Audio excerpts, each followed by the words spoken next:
And we are live. Hola and hello. Welcome to Tapping into Your Greatness. You're tuned into F&B Radio, and this is a talk show hosted by me, Fairy Queen Tatiana. I have an exciting show planned for you today. This show is all about celebrating personal excellence and diving into the minds of highly motivated individuals. Before we dive into the show today, I just want to get some things off my chest. So, first of all, I turned 29 years old last week. Woo!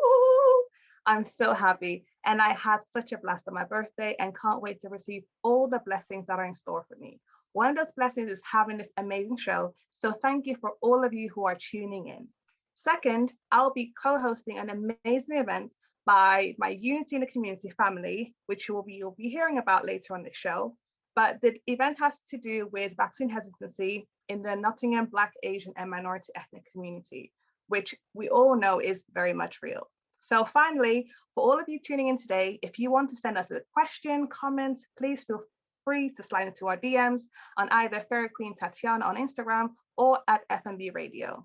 So now it's time to introduce you to our guest of Tapping into Your Greatness, Devontay Okure. So Devontay, how are you feeling today?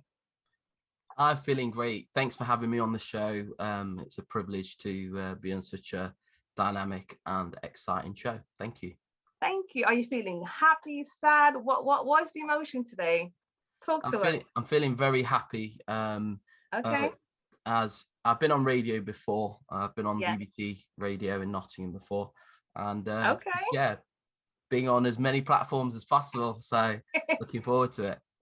Okay, thank you. So inspiration can be drawn from anything, and often what stands out to us as individuals from other people is things that we aspire. So before I met you, someone told me about you, and that someone is someone very special to me, and they spoke so highly of you. Actually, they were our guest last week. So in our first conversation, as in with yourself, I realized at that moment that the person was very real and right about you, but I could feel your passion for what you do and your vision for just your future and just what you want to bring to the community. So for those who don't know, Devontay is a director of Unity in the Community, and anyone hearing about this organization would want to support. So where and how did you find inspiration for Unity in the Community? So yeah, it's a really interesting story. Going back to last July, I was working for Nottingham City Council for just shy of 10 years as one of the senior commercial managers. So I dealt with a lot of business partnerships within the city, and I was involved with various contractual bits and bobs of working with large organizations. But during that period, 15 years before that, I'd always volunteered my time to champion the views of people that didn't have a voice. It was just something in my personality. I always stood for equality and kind of justness for all. And I got involved with working with the trade unions, GMB, and I am currently still the register and equalities leader for the whole of the UK.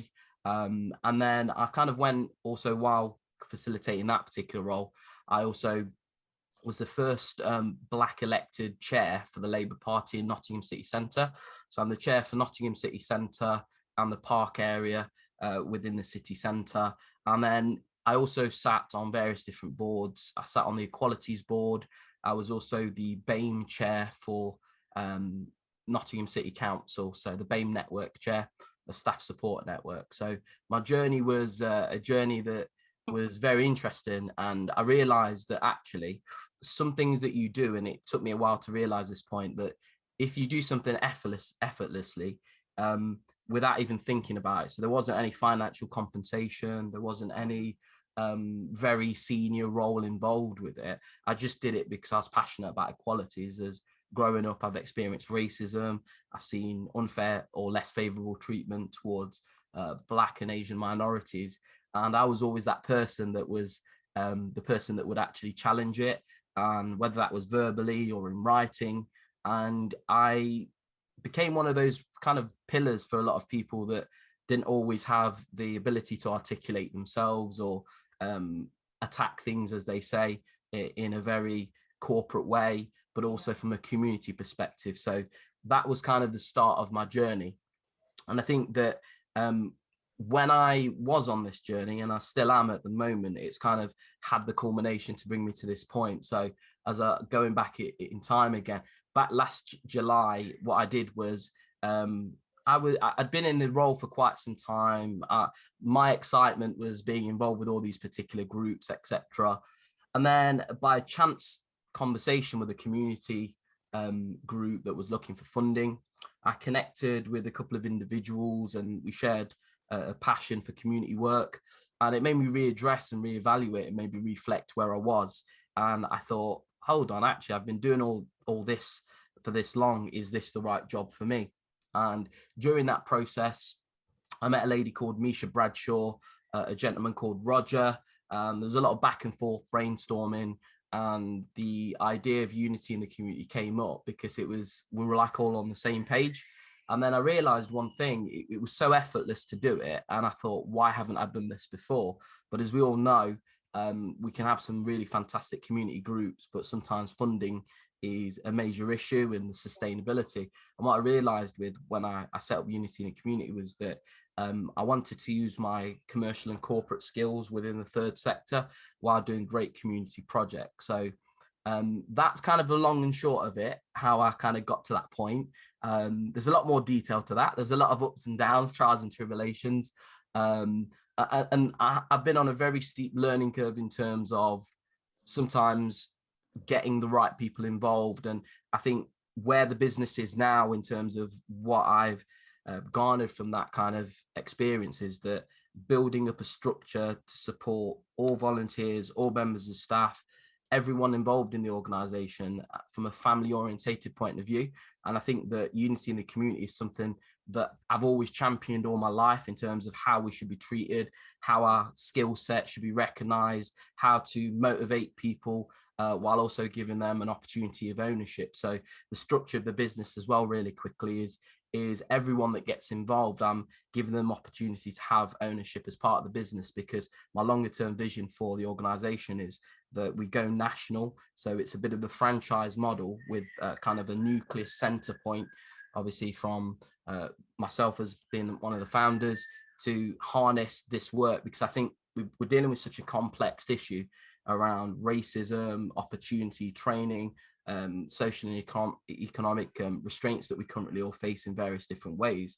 And overcoming adversity is one of those things that I think unity in the community really contributes towards. So that's kind of the long and short of it. That's the shorter version. Absolutely, absolutely love it. I'm sure the viewers will also, like to hear, how did that name come together?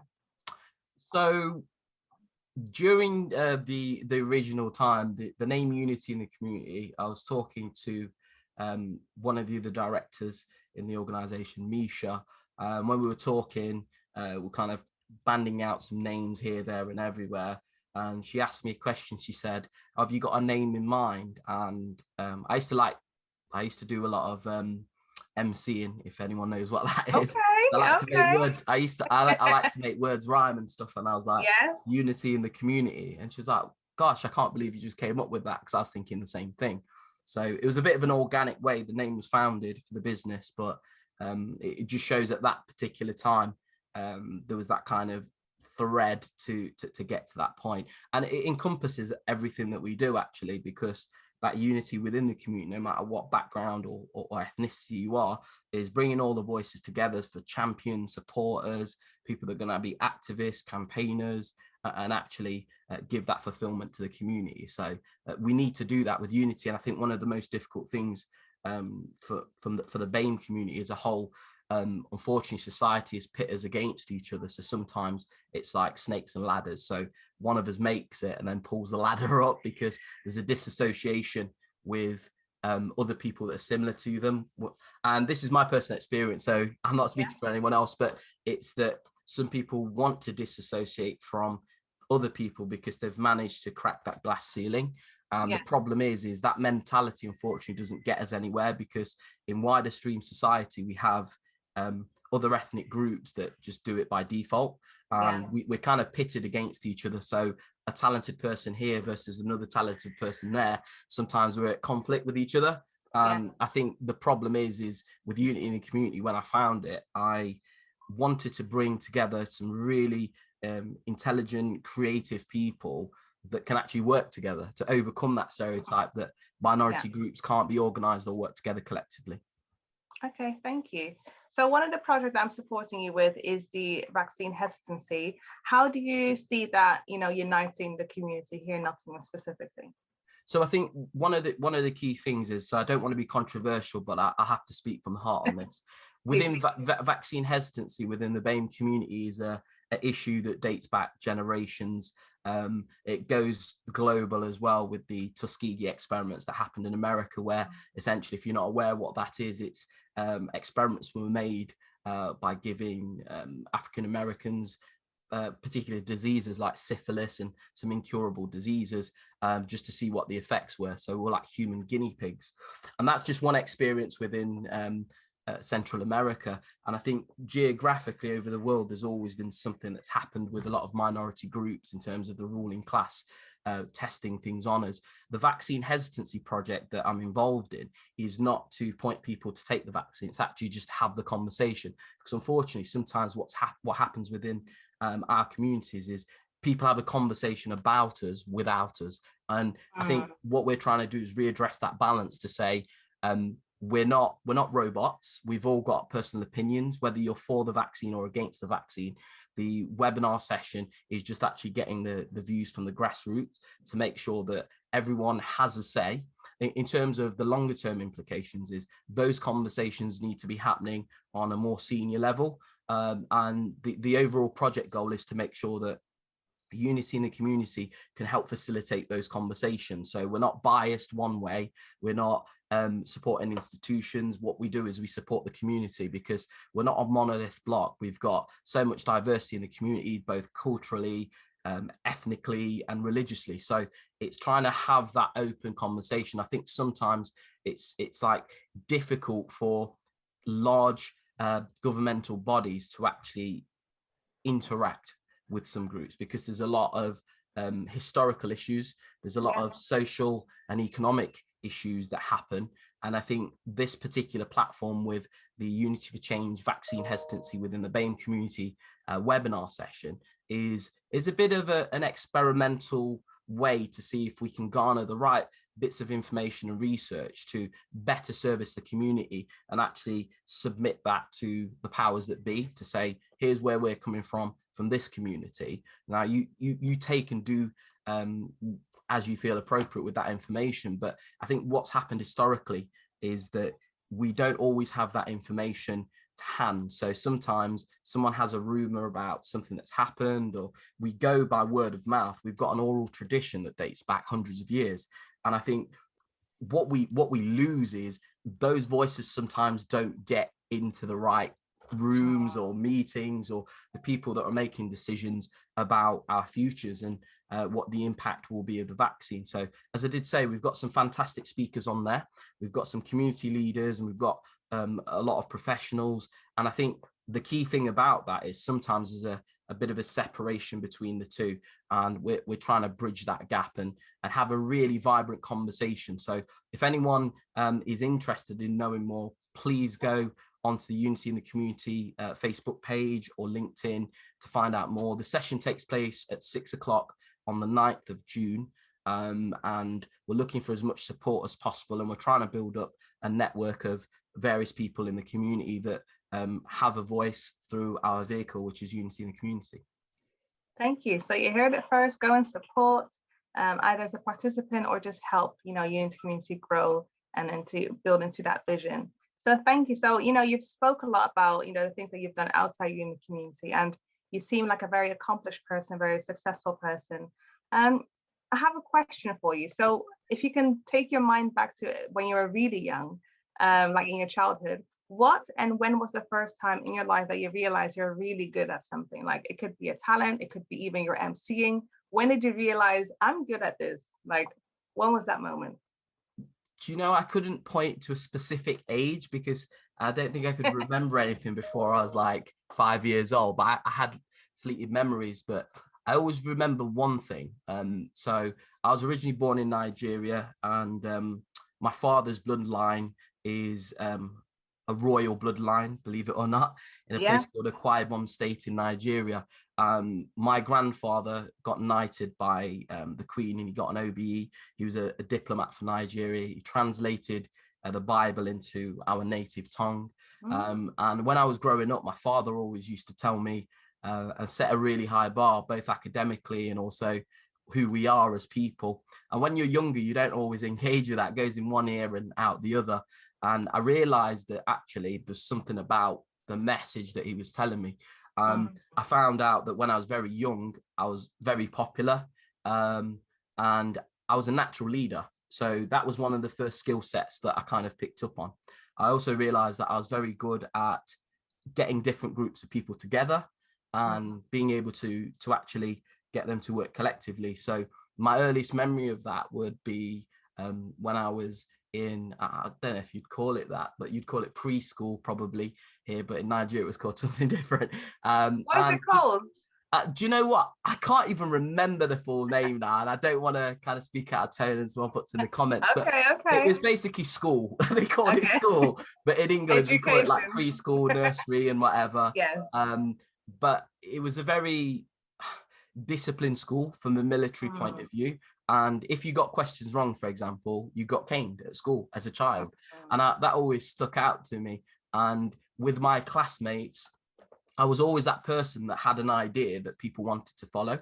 So I'm also, from the kind of perspective, I'm a creative kind of visionary person. So I can kind of set that scene and also execute. And I always endeavor to do that. And I think that my earliest memory of what my talents were, I knew that I had some pretty strong alpha male tendencies for my dad and my grandfather. And I think they helped me in life, actually, not being able to fall for peer pressure, being a natural leader, being able to go against the grain, but also making sure that I charted my own path. So I didn't always believe what I was told. I researched things. And I think leadership would be probably one of the key things. I just had that without knowing it. It was just naturally organic. You'd probably call it nowadays being bossy, but yeah, it was just that I just had an ability to lead. Not everyone wants to lead. Everyone's different character, has different characteristics. So I'm a very extroverted person, and I'm very vocal as well. Okay, that's it's really great for you saying that, because I'm a believer in, everyone should tap into their greatness. And from what you said about your family, your blood lineage, it seems that greatness has been installed in you by your ancestors. And I'm a true believer in ancestral power. And you have that strength within you, and I'm sure your ancestors are looking at you and like, keep going forward. So it's a great thing to hear that. So you said about, no, you're welcome. Leadership comes really natural to you. What type of leader would you call yourself? So I was very privileged to be part of a scheme by the Renewal Trust called the Future Leaders of Nottingham scheme. So there was a massive assessment. I didn't need to go on the scheme to know I was a leader, because I could just chart back to things in my life. But that particular scheme let me actually sit back and reflect on what type of leader I am. The leader I believe I am is a visionary leader and an execution leader, which is obviously having the vision and then being able to deliver it from an efficiency point of view. Why I say that is because throughout my journey in life, I could have a conversation with somebody that's like-minded or somebody that plants a seed, and I can chart out and kind of create infrastructure around that. I'm an ideas person, and my creativity is also another part that I realized when I was young that I had naturally. Some people, it comes across within artistic creativity, it comes through in financial creativity. Mine was kind of creativity and a vision for I was going to say the world, but I think kind of my existence and my environment. Go for it. In your world. It's your world. Yeah, in my world, yeah, and my kind of lived experience around that. And I think being able to do that, and in my leadership style, I've always realized one thing. I've looked at other so-called leaders, as they say, and actually what I did find pretty common is that a lot of people within senior corporate roles in particular aren't actually leaders. They're just good at towing the line with the real leader at the top. And what I found by that is that my vision of leadership is probably how you would perceive a leader, but in the social environment and the infrastructure of a large organization, it's not the leadership that you want. My style is to get people pulling in the same direction, but also motivating people with what their passion is, because I believe that I've had some really, really bad leaders that have been in my life and managers, and I always thought I would want to be like them in terms of leadership, because reluctantly I would follow their commands, maybe you could say, Yes. or instructions. The reality of it is that my heart wasn't there, so I never ever gave 110%. Sometimes they were really impressed and overwhelmed, but I was holding back like that extra 60%, and that was because my heart wasn't in it. I want to be motivated, and I want to believe in the person that I'm following, and that's where the credibility and integrity comes into place. And I think that sometimes in everyone's life journey, you meet some people where they might not be in a leadership role, but there's something that you see that you think, wow, I wish I could be as good as them at that.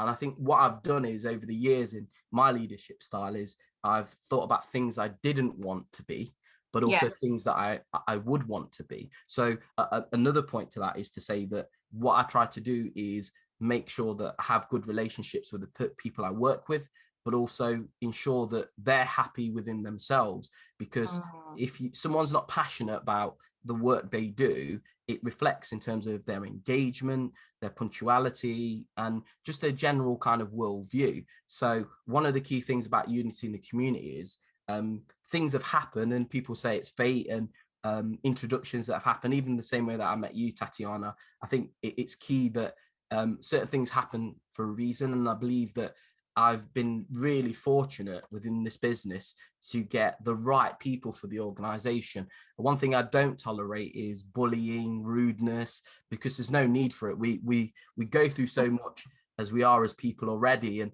what we are is we're very quick, if someone aggravates us, to kind of switch off. So I'd say, just to summarize that rant, I'm a visionary leader.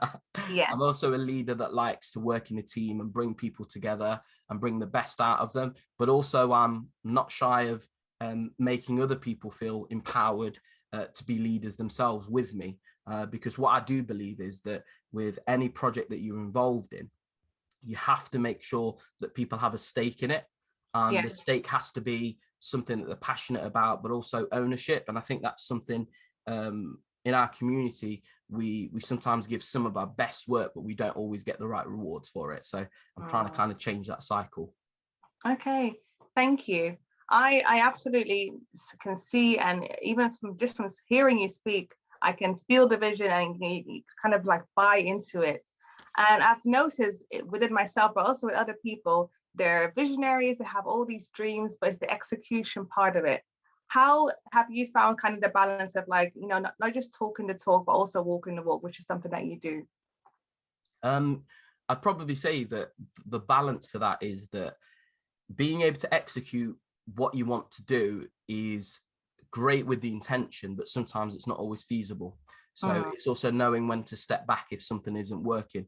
And I believe that there's been quite a few things I've been involved in my life, and the ideas were great, etc., but the right people weren't in place. So I went into the mentality of thinking I could do everything myself. And I think that's what we kind of all do. The problem is that when we do that, we lose out from the connections and the networks that actually make us who we are today. And I think the problem, we as a people, what we always need to make sure is that we work collectively. And I think sometimes there's been something that's happened, I don't know if it's a curse, but what I'd say is it dismantles us being able to work together in an organized way. We do it for other groups, but sometimes it's difficult with ourselves because we always feel like we've got the world's weight on our shoulders. And I think for me in particular, being able to execute what you envision is perfect, but you have to have the right team. You also have to have the right support. You can't do it all. And I'm even learning myself, because when I originally created the business, in terms of the content and what we stand for, our kind of DNA for the business, I created that all myself, but I realized very quickly I can't do everything myself. So that's when I had to reflect on what I wanted to do, I needed a team of people that had varying skill sets that were far superior to mine, and actually bring them together for a higher purpose in terms of fulfilling the wider vision. But each member has to buy into that. And I've been really fortunate with yourself, Tatiana, and the rest of the team that actually we have a collective view to do great work for the community, to support and serve them, and make sure that we can actually accomplish some really good work for our legacy and longer term for the betterment of our children, our families, and the wider community. So I think being able to execute is so key. And sometimes the best ideas without executions don't go anywhere, unfortunately. But then it's also realizing the next phase, which is you might have the best idea, but to be able to execute, you have to draw on other people's skill set. So you have to be very multifaceted in that sphere. Yes, thank you. Like something that you said there about people buying into your vision. Often when you have a business idea or just a dream, and it's your dream is almost like your baby, and sometimes as parents you think no one can take care of your baby as well as you can, so it's like I don't want to share it. But there comes a point in the development of your business or your dream where you realize you can't do it by yourself, because we're not meant to be just sole human beings. We're meant to work in partnership. But finding the right people is always very tricky, because no one is going to work as hard as you. So how do you identify in people? Is it like a gut feeling, or how do you kind of discern between who is buying into your vision or who is wanting to benefit from your vision? There's two. I kind of learnt this after I set up the business. Of when the business was originally set up, we had a couple of people that are no longer with the business for varying reasons.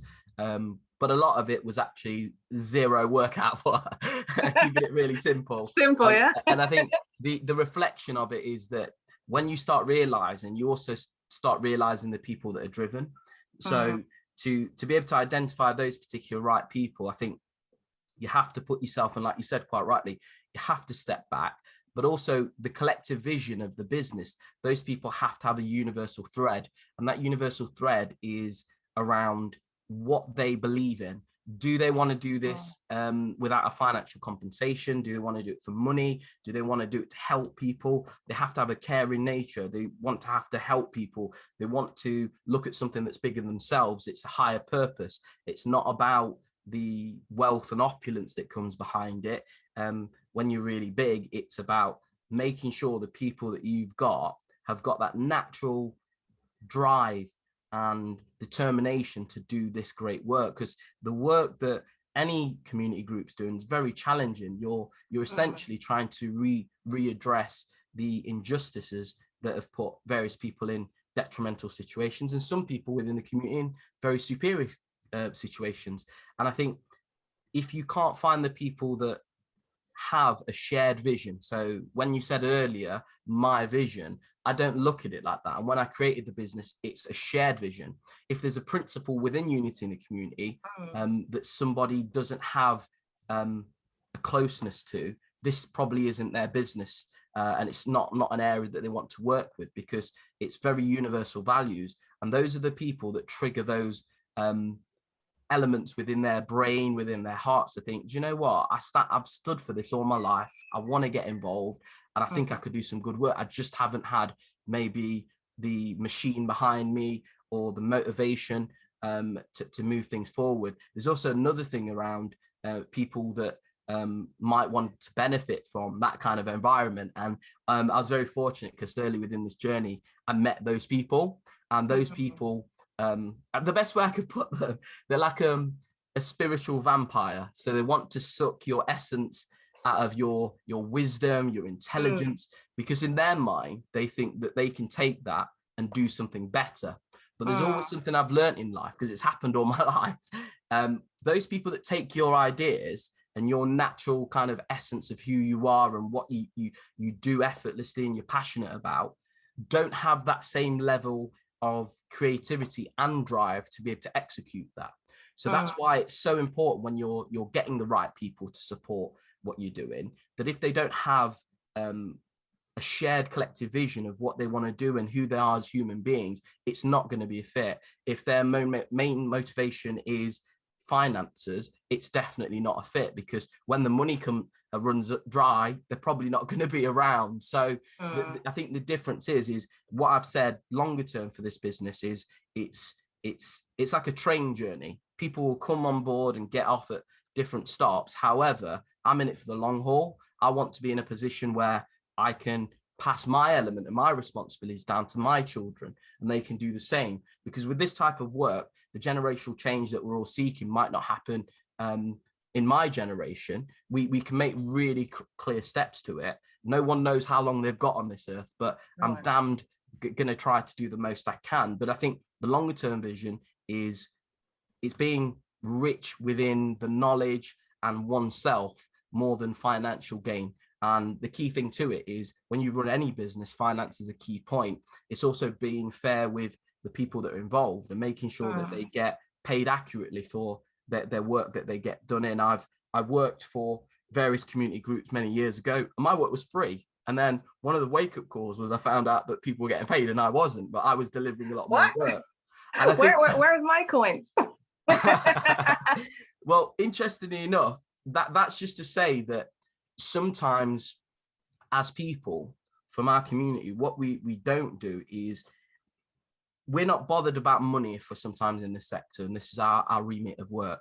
However, it can become a factor if you think I've done a lot more work than somebody else and they're doing nothing and I'm driving it and I'm not getting rewarded, because a reward is a really key thing, because it shows you're appreciating the people that you work with, and it shows that you're sharing the wealth. And I think in our community, what we have to do is we have to create our own economy where wealth is shared internally. It's done with every other community. And I think the difficult part is getting that mentality that it's all mine. It's like Lord of the Rings, Gollum, where like he finds the ring. It's like, it's mine, it's mine. No, what we have to be is we're more powerful together. And if we share that wealth, it benefits ourselves, it benefits our families, but it also benefits the vision and goal that we're trying to achieve. So again, I'll kind of close it by saying that there are a lot of people I've met on this journey over last 15 years plus that's led me to this point. So this is like the culmination. And you know, when in life your parents might say to you, what do you want to be when you're older? I wanted to be a lawyer, I wanted to be a doctor. And then in my life journey, because I'm a bit rebellious, sometimes you think you know better than what your parents and whoever's telling you. And the culmination of my life experiences has brought me to this point. So before this business was founded, I left a very lucrative job, a very senior job within the council, because I wanted to gamble on myself, because I've done it for other people.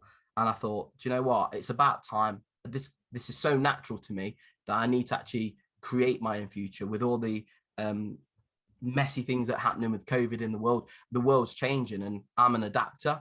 And I believe that if I start adapting early, then I'll kind of miss that wave that might hit some people later on that maybe become very comfortable. But the world's changing in such a significant way that was also a catalyst, and also meeting the right people to bring that out of you. If I didn't meet Misha and Roger originally, that wouldn't have brought this out of me. So it happened for a reason. And I believe that where we are now as a society, there's a lot of charlatans maybe that will take your vision and make your vision theirs. And I've actually experienced that. But usually what happens with those individuals is that vision has a stopping point, and then you're coming up with another idea or another way of doing things. But the problem that limits you is that you haven't got the right people around. And I think that's one thing that I believe in my life to this day, I've done well in doing. So hopefully that answered your question. Yeah, no, definitely. And I think it's good that, you know, you got this mindset, because often people are kind of limited by the experience that happened to them. So it's like, oh, you can't trust people anymore. And like, we all have to go through different experiences to get to the place where I want to be. I heard once a quote, someone saying, new level, new devil. Like at every level that you go up, you're going to meet some opposition. So you just got to be prepared to know I'm going to have to fight some battles, but that's going to allow me to get to the next stage of life, which is hopefully higher. And so we just have to be ready for that. So thank you for sharing all of that. My next question for you is, since you've got all this vision, all this drive, do you set goals? Because I'm a goal-driven person, but do you set any goals for yourself when you're meeting all these, like trying to achieve your vision? Do you know, in life, I used to, as I was growing up, I always set materialistic goals, which sounds really, Mm. really shallow, I know, but I'm being very honest. And the only time I've set goals that are actually meaningful in terms of what I want to do from a career perspective, obviously everyone sets personal kind of goals for their family and maybe we're having All kids, the getting sentimental married. stuff. Yeah. So you do that by default organically without maybe writing it down. But from a Mm. career perspective and what you want to do in terms of your purpose on earth, when I created the goals for unity in the community, I created those particular objectives and goals to mean something. And that's why I said in a meaningful way, they've meant so much. So what I'm going to do, I'm going to really summarize this very quickly, but Okay. I'm going to see if this resonates with anyone. And these are the goals I set for the business, for my learnings, my positives and negatives, kind of being in this world and seeing what I see. So unity in a community, one of the key objectives there is to be the leading organization that champions positive and essential change for Black people and BAME people, both nationally and locally, to do things to bring individuals together, local communities, to achieve positive and meaningful social and economic change by creating opportunity zones for Black and BAME communities. That's just one goal. There's a few more to go. So I'm not going to go through all of them. But when I was writing that, the power in the word is something that you just know without saying it, like what you've seen and what you deliver, kind of trying to right the wrongs in society. And when I put the objectives of unity in the community, they were very, there's an old saying, there's something called a spirit voice, where it just happens and you just get it down and you do something, or Okay. something's in your kind of soul, not getting into spirituality or anything. But when I created these objectives, they had universal meaning. And that's why I said they're probably some of the most ambitious and actually meaningful goals that I've created from my purpose in terms of what I want to do to create that type of change. So with this point, I think that creating goals is amazing. And you always have one goal to get to the next goal. And throughout my life and my journey, I wouldn't always write them down. I didn't have a vision board or anything like that. They're all in here. So Okay. it was like passing my driving test, going to university, like loads of like different things like that. And I think the key thing to it is that what we sometimes don't do is speak our goals out, but I always did.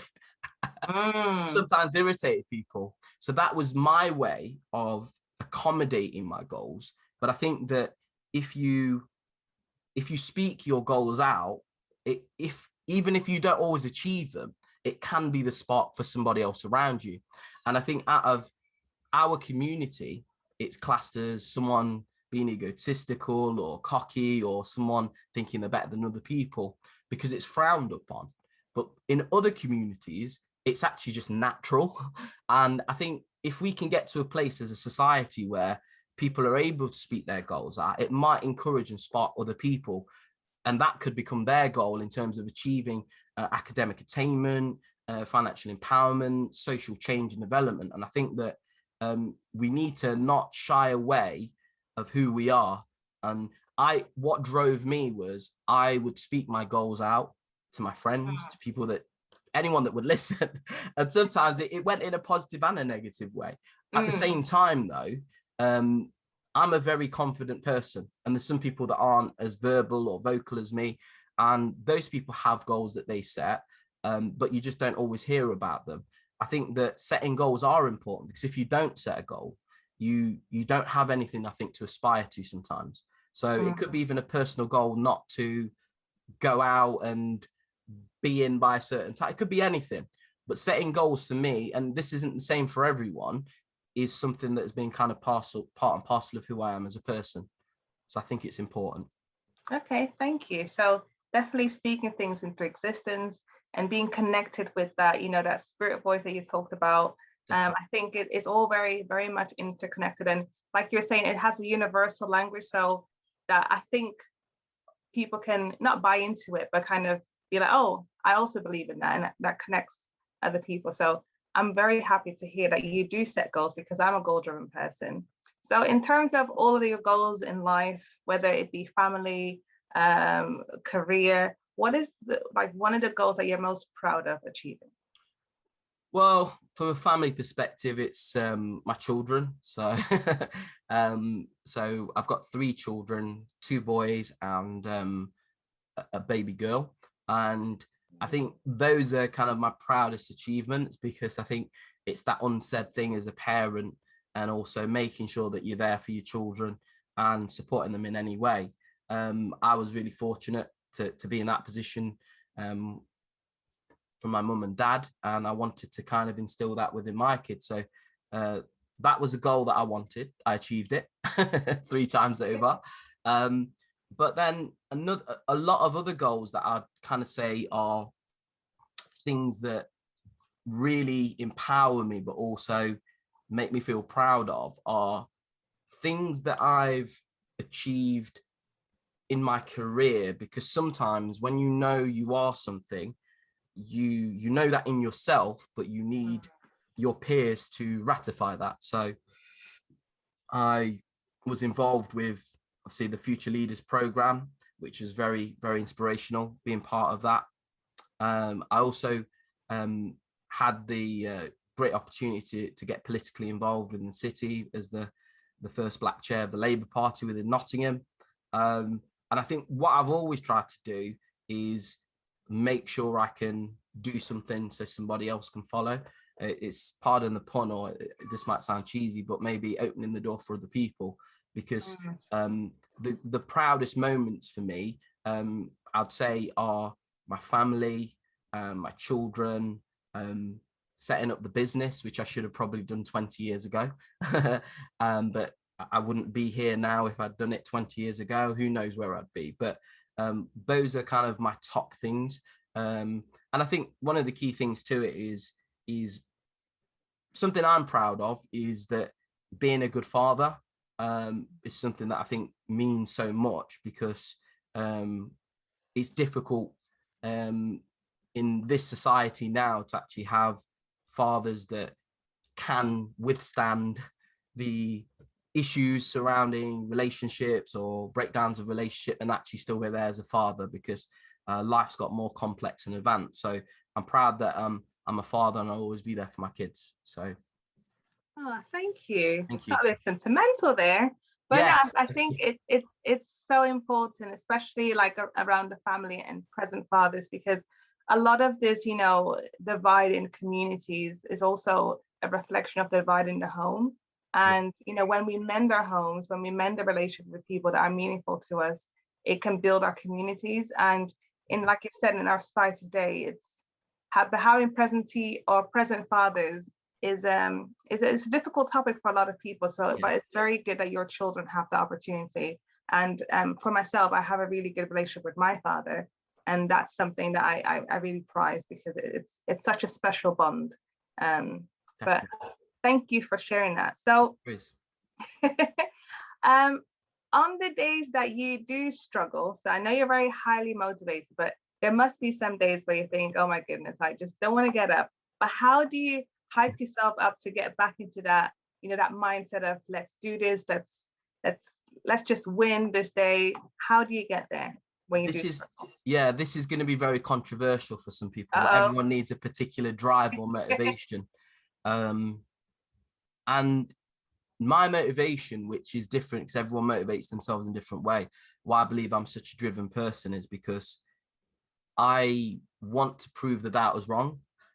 So I actually, when I hadn't or approach something, might be different to somebody else, because those doubters exist regardless if you know them or you don't know them, or they're there and you don't know they're there. And there's a mentality that I've got, which is I want to prove that person wrong. I want to go above and exceed. I want to be really competitive. I want to be the best. So when I'm able to overcome that, is the old saying of not letting your opposition win.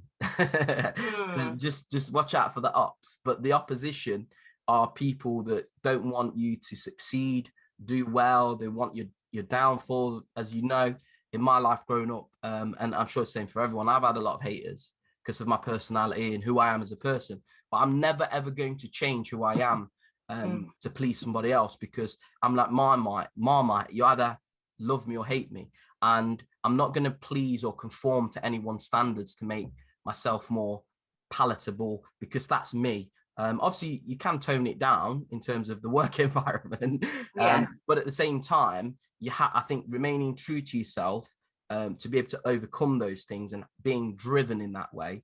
And no one's perfect, so being a driven person, they are ups and downs like a roller coaster.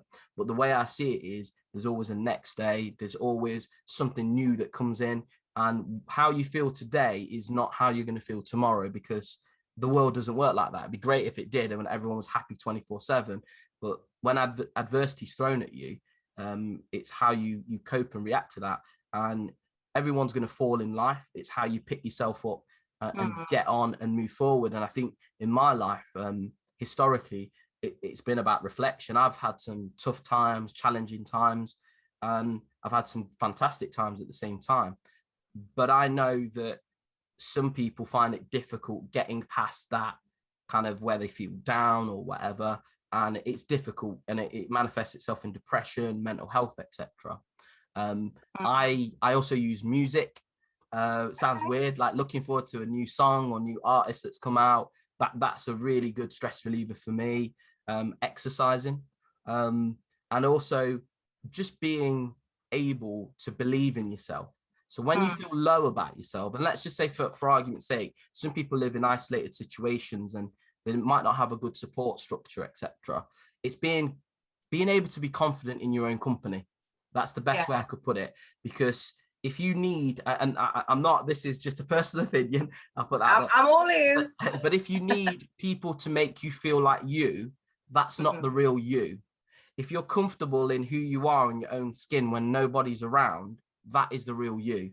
And I think that that's one thing that's really helped me. I know who I am as a person in terms of I don't need 20 friends to say, let's go out for a drink or let's go out partying to make me feel that I'm me, because that's such a minuscule element to me as a person. It's being able to know that you want to achieve something, whatever that is, being the best at anything that is. And I think everyone has their own drive. And the way you get that out is by knowing who you are as a person, but also making sure, like you said about setting goals, putting the things in place to achieve them, that it's not going to happen overnight, but you have to believe in yourself first. So I think when you're going through a hard time or you feel down, how do you overcome that? It's by being a strong person within yourself, because we all struggle and have tough times, but it's not like that forever. And if people focus on just that element, it can take you in a different direction. Okay, so who are you? Who am I? I'm a father. Mm. I'm a leader. I'm a motivator. I'm a visionary. I'm an idealist to a point, because some of the vision that I'm trying to achieve is really closely tied to that. But also, as a person, I'm also a very caring person. There's a skill set that you asked earlier that I didn't mention, which is probably one of the most important. I will help anyone. I don't care if you're on the streets, a drug addict, anyone. In my heart, and from the African values that I was brought up with, is I will help anyone, and I don't want anything in return. It's just something that's in me. And I think with this area of work, I realized when I was younger, that was a really key thing about me as a person, that I will help you no matter what. And I don't want anything in return. I just want to help you because I've got that in my genetics and my kind of makeup of who I am. And I think that is one of also my biggest strengths, because there's various people I've helped over the years. A lot of them I don't see anymore, but I've never had any ill will or malice towards them, because for them, they thought I was doing something really exceptional. But to me, it's natural to do that, helping someone and caring. And I think that is an element that you definitely need to have a caring and helpful nature. Whereas I think in society, to a point where we're kind of veering as kind of everyone's for themselves and get as much as you can and whatever, in terms of the way some things are portrayed through wealth and things we see on TV. So helping people is something that I think is very important. Okay, thank you. So when it comes to like these kind of skills or traits, like being caring, being a leader, are those the type of words that people use to describe you? And if they do you agree with it? Do you know what? That is such a good question. Sorry. And to be honest, I think that people will describe me in multiple ways for various reasons, positive and negative. I can't shape someone's vision of me if there is ill will or positivity towards me, because there's an old saying, sometimes your soul doesn't gel with somebody else. So you might be doing great work, but they just don't like your kind of drive or your nature, or they don't like something you've done that you can't see yourself. Yeah. So if you ask people about me, they'll also say, oh, Devontay is very driven, he's intelligent, he's irritating, he talks a lot. It'll be like a mixture of everything, but his heart's in the right place. And I have always heard that. And I think that's the key thing for me. We're not all perfect, but what we can aim to do is we can strive to be the best you, the best individual that you can be. And that's it. No one's perfect. So is there anything that someone has said about you to you that surprised you then? Oh yeah, I don't think I could say this on the radio. Okay. But what I meant is yeah, like I've had positive things that caught me back, and I'm a bit sentimental and stuff. I'm very old fashioned in terms of someone going out of the way to say thanks, but also I do remember people that maybe have negative things. But the difference as well, which is another element that I work on, is, you know, when someone gives you negative feedback, you might not always agree with it, but when you're on your own in a room, that person might have a bit of a point.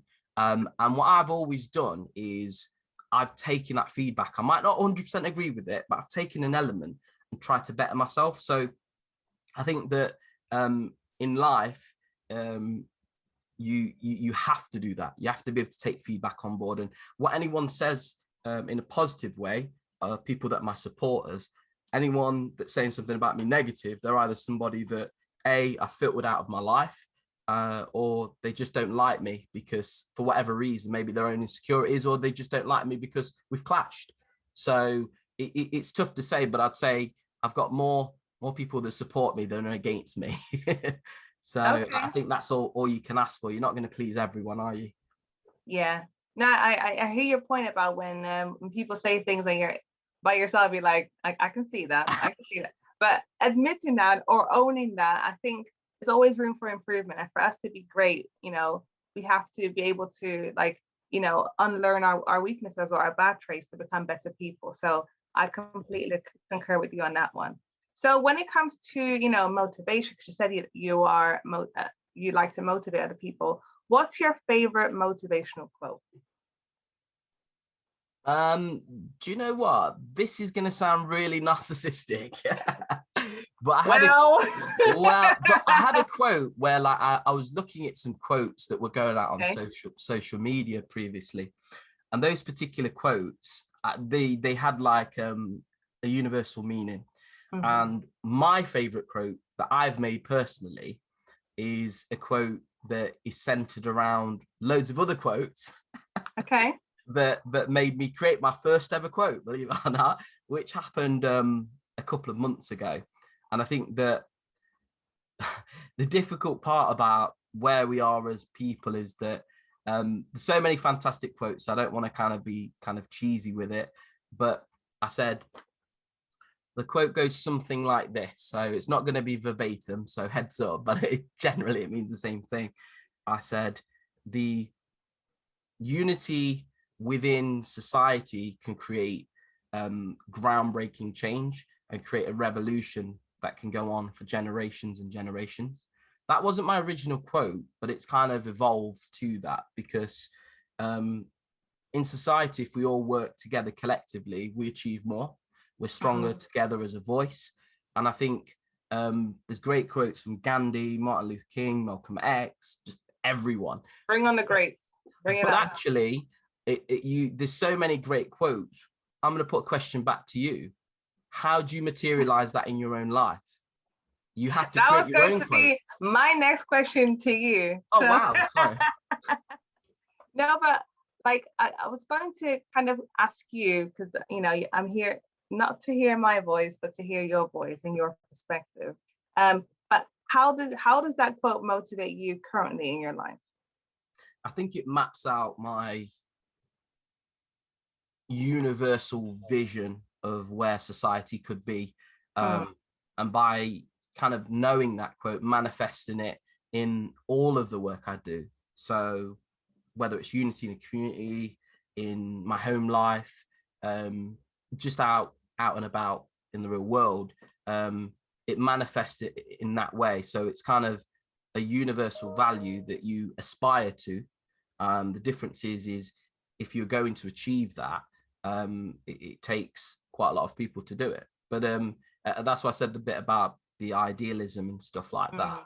But I think the reason why there is a fragment within wider society is that some people are on very different pages. And when we can all reach a collective vision that is unified, it puts us in a very good space. So there's no controversy. We all believe that this is right, this is wrong. We should help people. We should always develop and start from an equal playing field as it pertains to racial equality. Until we can get to that point, these are all values and things we've seen growing up, and we've said that's not fair, it's not right. I think when the world gets to a point where it doesn't matter what color you are, what your religious background is, what your orientation is, it doesn't matter. Like you're just judged on if you're a good or bad person.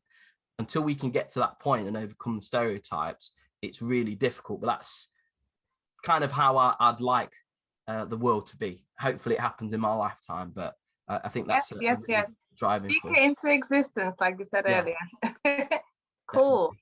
So I was going to ask you this earlier, but is there any leader that you're motivated by? Because you mentioned some of the greats like Gandhi, Martin Luther King. But who's like one of the leaders that you see as a leader?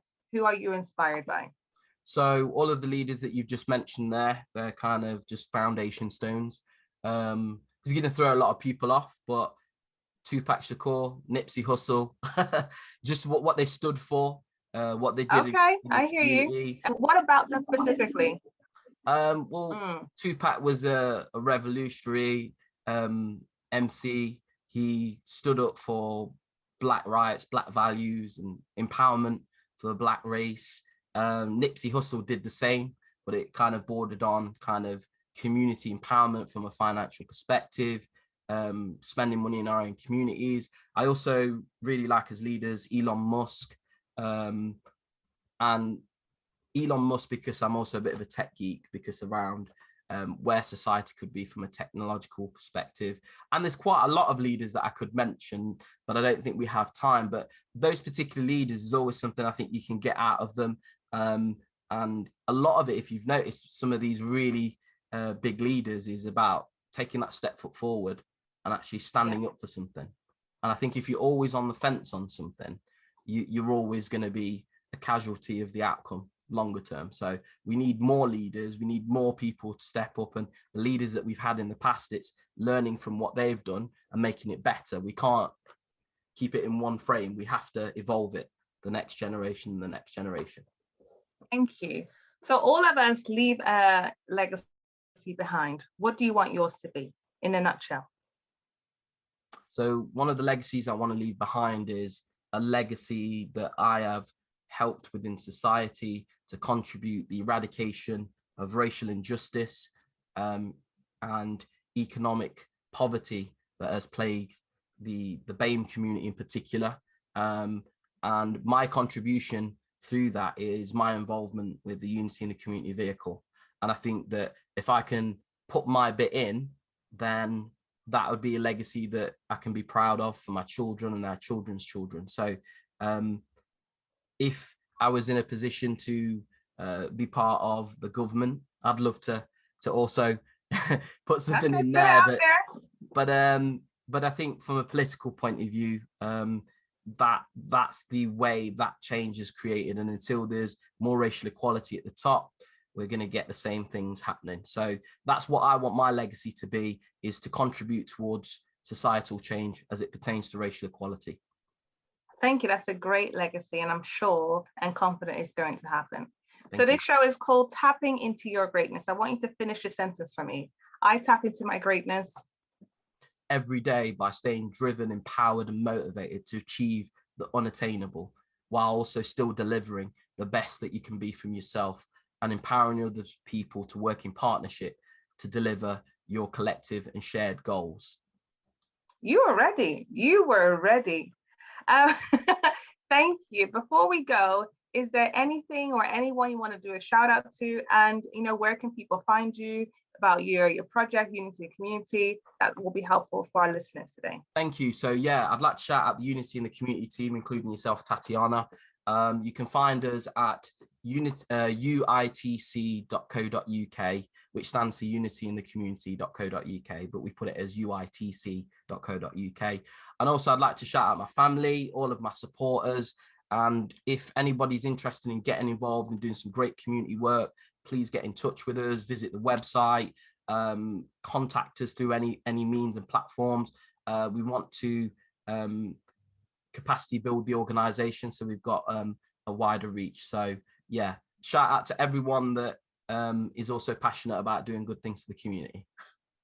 Thank you so much. I learned so much from you today and from working with you through Unity in the Community. Thank you for coming on the show, and thank you for all of our listeners who listen from home. And if you're catching us on social media, please put your comments and shares and likes. And thank you for today. So see you next week. Thank you, Tatiana. Bye. Have a good one. Bye.